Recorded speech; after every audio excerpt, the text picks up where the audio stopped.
I'm packing roving today, and I just want to show you how I pack it. To make it easier to get out of the bag, I put it in a zigzag pattern.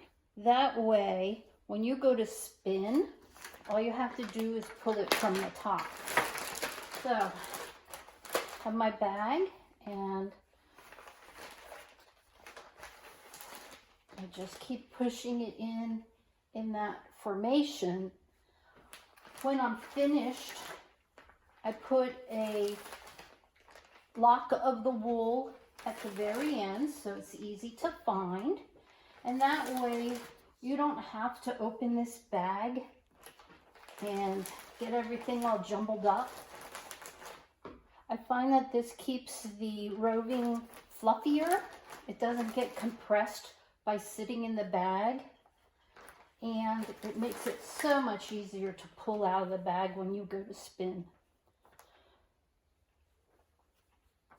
So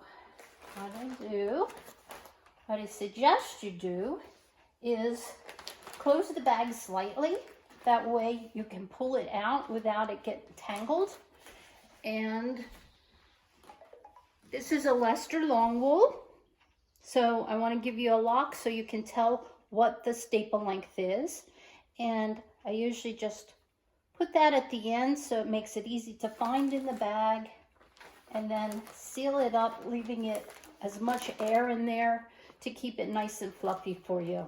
This is a beautiful Leicester long wool. It's 4 ounces of roving in this package. And this is a shave 'em to save 'em rare breed, which is threatened. The micron count is 33.5 to 45.